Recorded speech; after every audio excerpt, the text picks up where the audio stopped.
Hey, I'm Gary Katz, and I'm back again with another Craftsman style gate. But this is the style I love the most.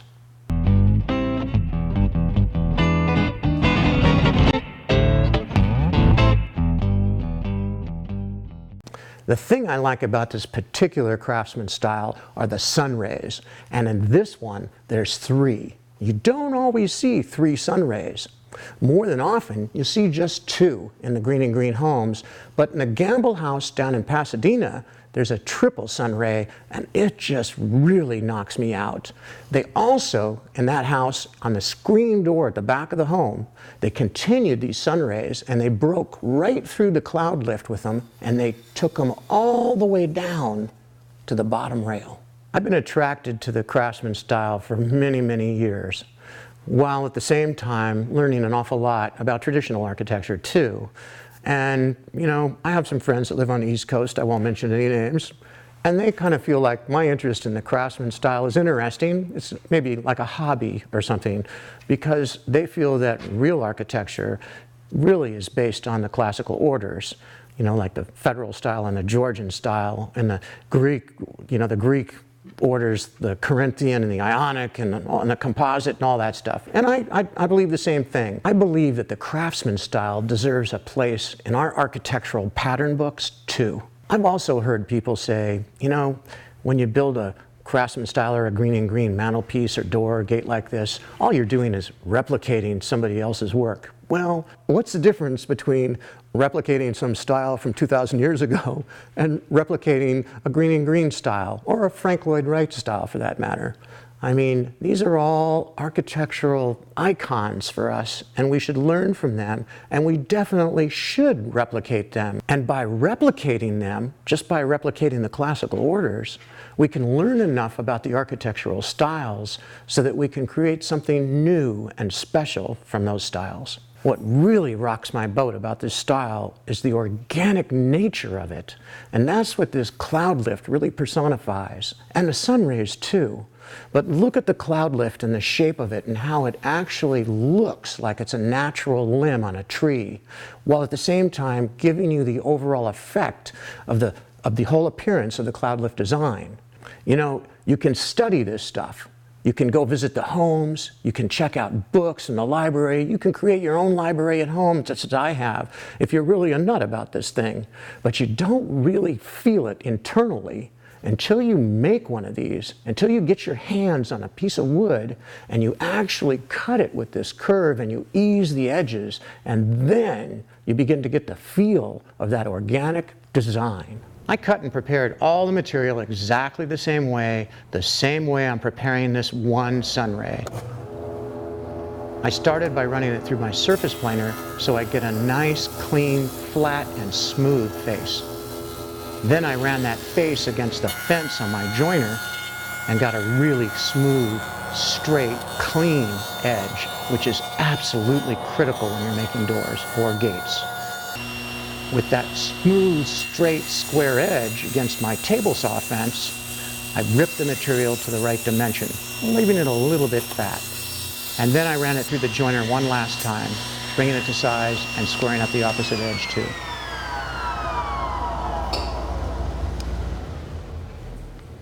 I've got really good dust collection in my shop and these little remote controls at most of my power tools, but you'll notice I'm wearing a dust mask too.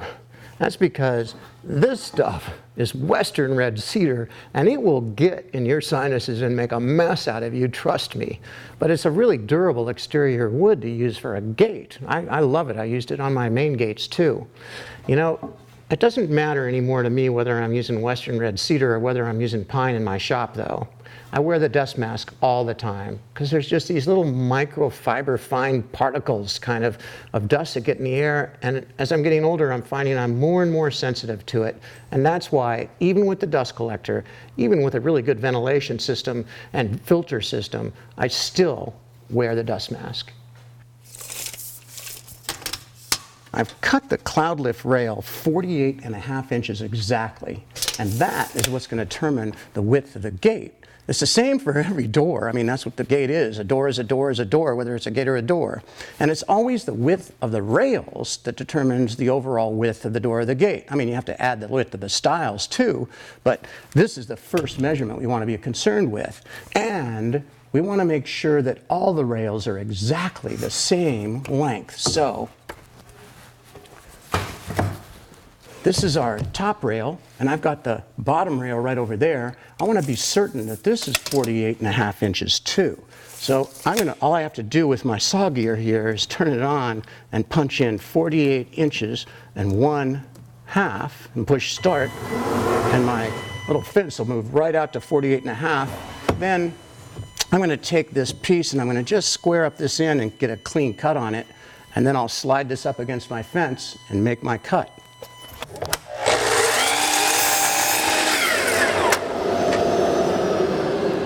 Yeah, I got my dust mask on for this cut. Even though I'm using my Festool saw here, my Capex, it's got good dust control, but boy, this cedar, if it gets in your nose.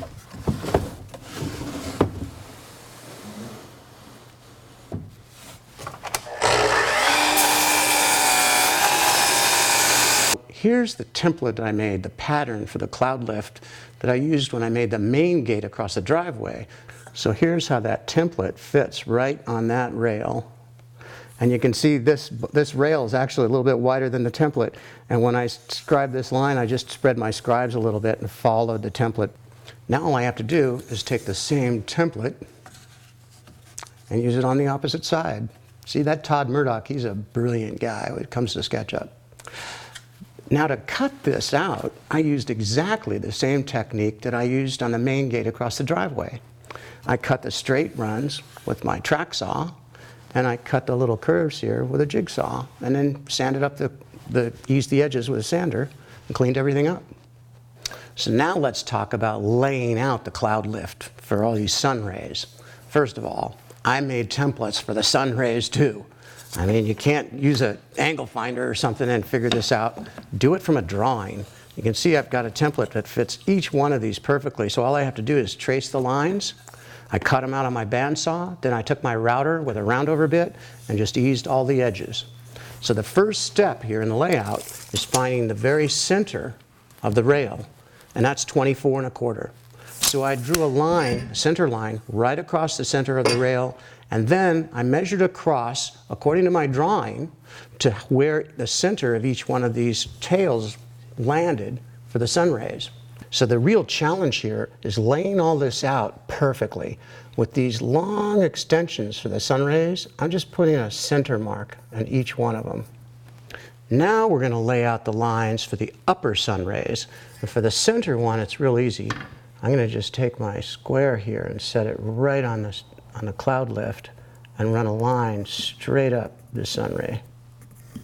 And that line will allow me to position my domino. If I made the line real short, just a little mark right here, then I wouldn't see that. So here's the center mark I made, and I extended it so that when I put my domino fence on here, I'll be able to see that line. So let's put these back up again and look at those little sun rays, because they're really tough. The two center ones are simple because I can put my domino in either direction, in this direction, or I could domino these things in here and mortise for them vertically.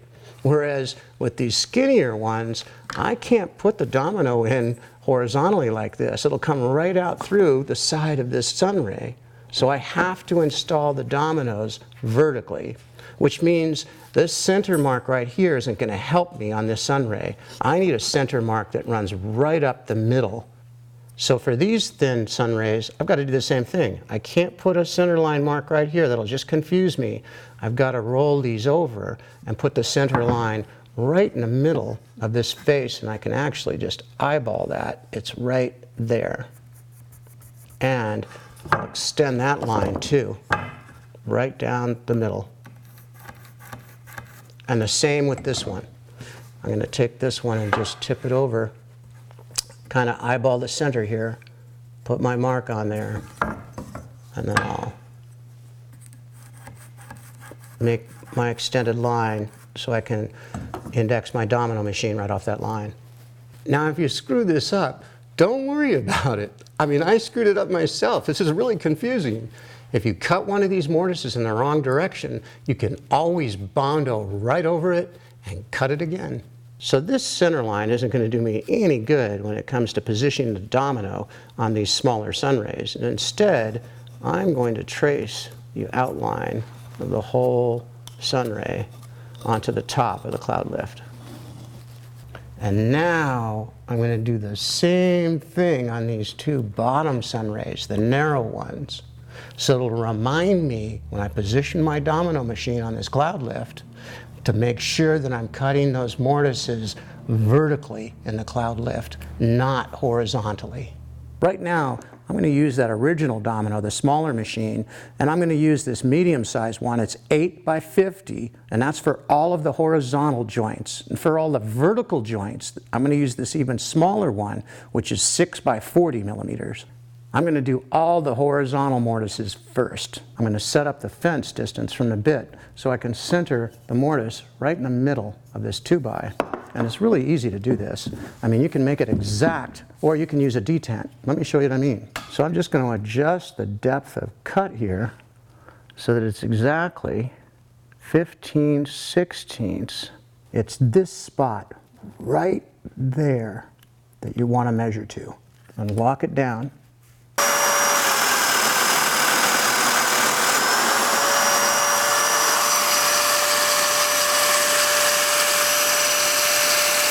Now I'm going to use the two retractable index pins to align my mortises on both sides of the larger sun ray.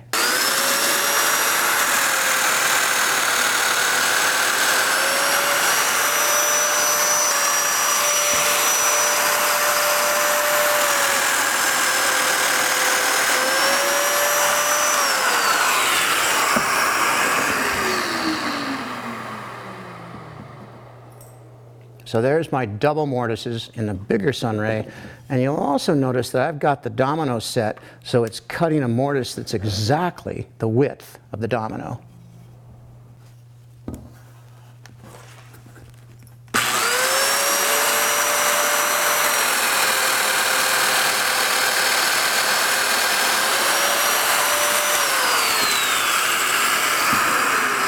On this larger sun ray in the center, I can also put one of the larger dominoes right in the center, cut horizontal.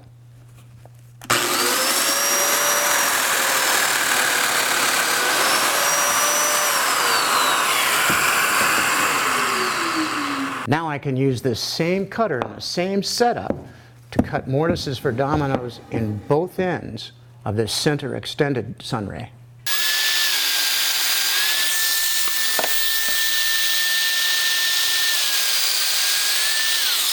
And again, I set the depth of the cutter right off the index mark here for the center line on the cutter. This time though for 1/2 inch, because those sun rays are 1 inch thick. And now I'll cut 6 by 40 millimeter mortises for all of the vertical dominoes. I've got my workpiece clamped down this time, which is a lot smarter.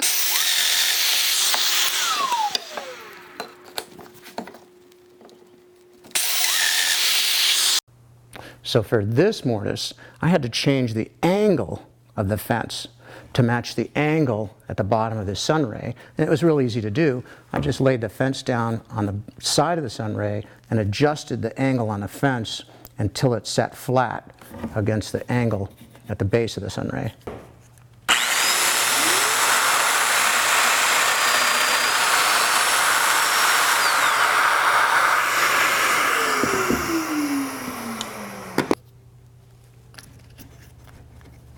There we go.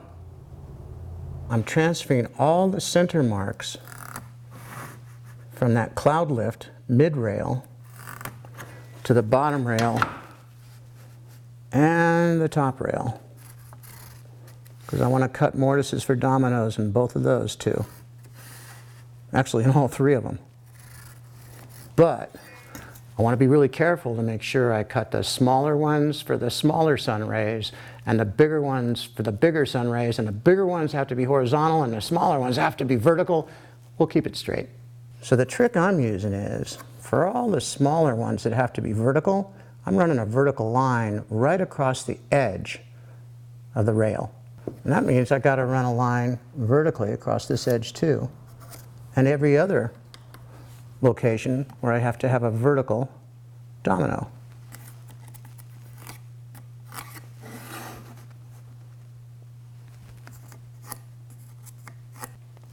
Let's look close at this domino, because the engineering on these machines is really fantastic. It's just amazing what the engineers actually did with these machines. If you look really closely here, it's exactly 3/8 of an inch from the bottom, the base on the domino machine, from the mortiser, to that same center line notch. See what I mean? It's exactly 3/8 of an inch. And 3/8 of an inch, I learned this the hard way. Kind of dumb, but you know, it takes years sometimes to learn all this stuff. 3/8 of an inch is exactly 10 millimeters. That means it's exactly 10 millimeters, or 3/8 of an inch, from the base of the domino to the center of the cutter.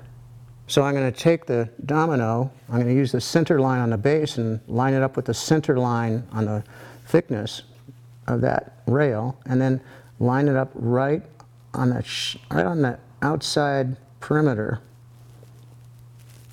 where that sun ray is going to hit, and I'll turn this on and run the mortise in there.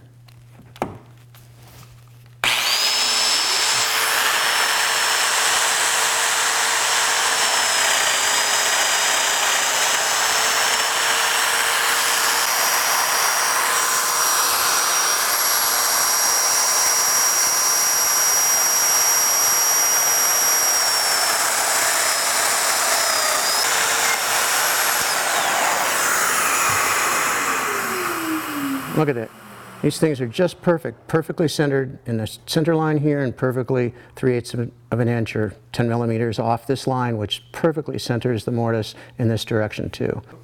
It may sound complicated, but this tool has so many brilliant index areas on it that you can center your mortises almost anywhere you want that fast. And that finishes all the smaller vertical mortises. The rest of them are real simple. They're all horizontal.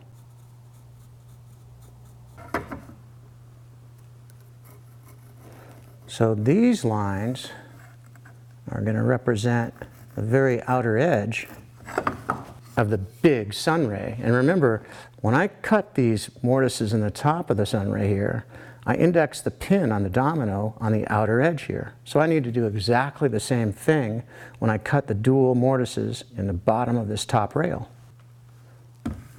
Now all I have to do is line up this delta again, which is perfectly indexed off the index pin, and I'll be cutting a mortise in exactly the same location.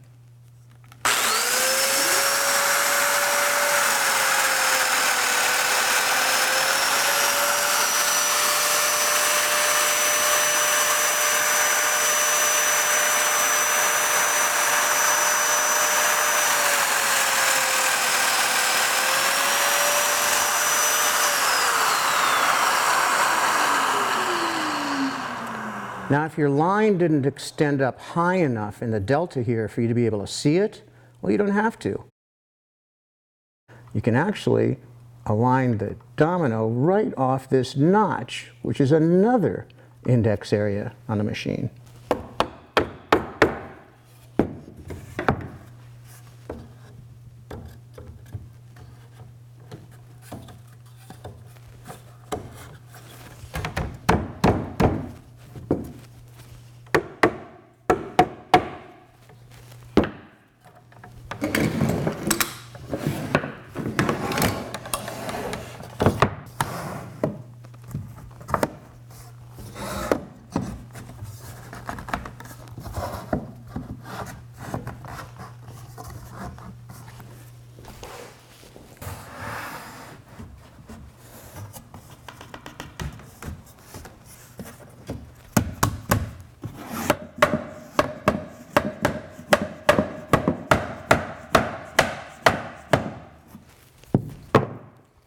I'm not even going to glue these little sun rays in. I mean, they're not going to add any structural rigidity to the door, and the dominoes that I put in them are all that we need to hold them secure. What's really going to hold this door together are the big dominoes I'm going to put into all of the rail and stile joints. And I'm going to use the Domino XL for that.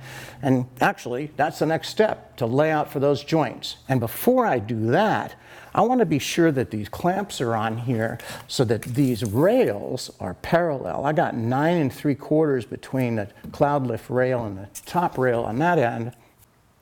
And I got 9 3/4 here, which means I'm all set to lay out for those stile and rail joints. But before I can do that, I want to make sure I clamp that bottom rail in place too.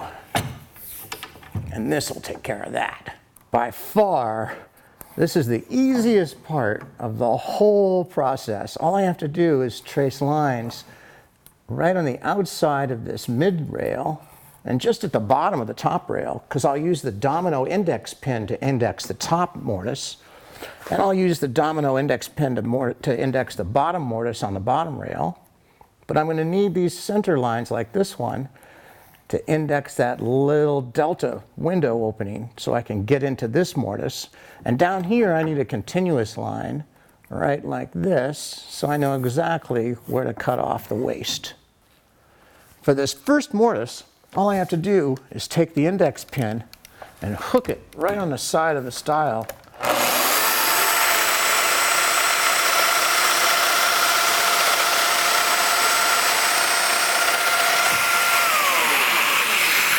And cut the mortise, and it indexes the mortise perfectly right off the edge of that stile. For the next one though, I got to line up that index window, the little delta window right there. I got to line that up with that line I made and cut that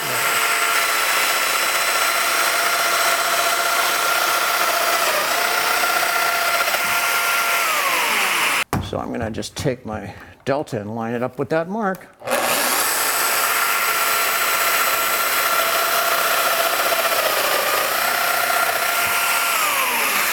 And I'm going to do the same thing with that layout line.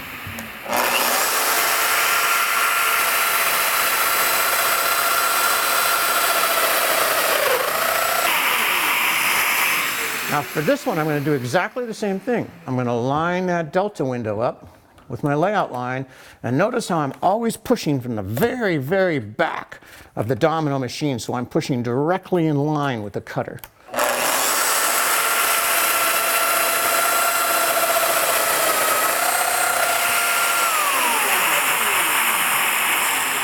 And my left hand is pushing down on the handle, but not too hard, because if you push too hard, you'll end up raising up the machine and your domino won't be centered. Your mortise won't be centered right in the stile. Now for this last one, I can use the index pin one more time.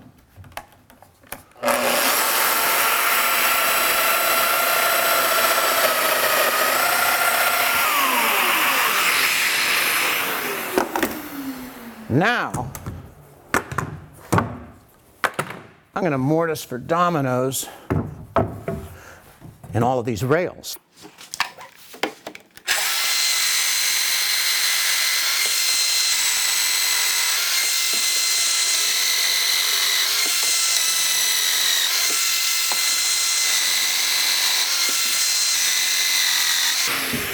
So you probably noticed I used that pin to index every single one of the domino mortises in all the rails. That makes this whole system super simple and super fast. So I use this little acid brush just to get inside of those mortises. And I squeeze a good amount of glue in there, and a pretty good amount of glue right on the face of that stile too. And you can use Titebond 3 for this, and your joints will be a bit more waterproof. I'm doing the same thing down here and making sure that I paint the inside of that mortise real good with that brush.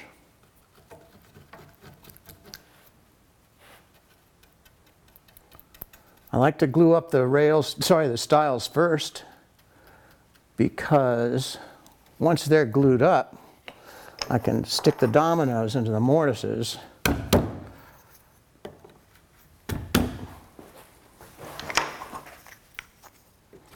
and set this aside. And I don't have to worry about the glue running off while I'm gluing up the rails. I'm going to give each one of these little dominoes, not so little this time, are they? Make sure they're seated in those mortises. And now I can set that aside. And I'll glue up each one of the mortises in the rail.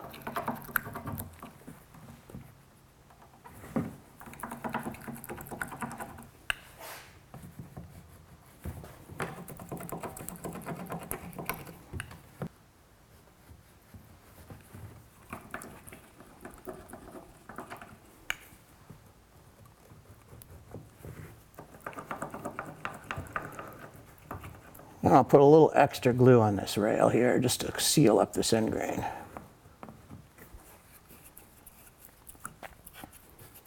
The squeeze out doesn't bother me a bit because I'll scrape it off once it's gooey before it gets rock hard. Just need to get this started and then just work this thing together. A little bit at the top, a little bit at the bottom. And just get it close. It doesn't have to be perfectly tight. Because once the clamps go on, we'll really snug it up. Now I'm going to walk around to this other side and get it started too.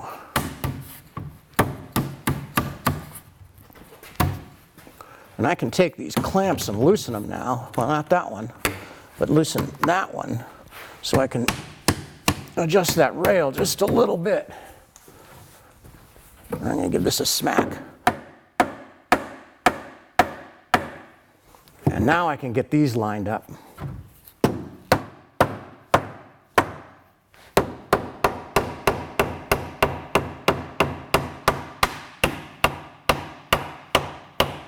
Now we can put the clamps on it. So I've got one clamp across the top, right between the two top rails, and I'm going to put another one right across the bottom rail. And you'll notice I'm using these Bessie bar clamps. I really like these connectors you can get for them. So you don't have to buy these like extra long clamps that you're going to rarely use. You can take your shorter clamps and put them together and extend them almost any length you want.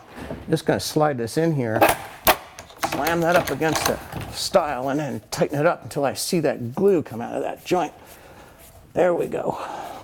Now all I got to do is put a couple more clamps on from the opposite side, because I just don't want this door to bow.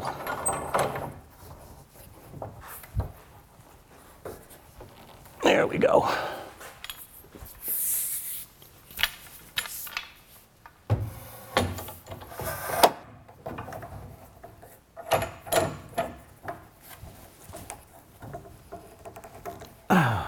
Now I'll just have to let that glue dry out. Then I'll sand this thing real good, or run my router on it with a round over bit, put some sickens on it, be ready to hang.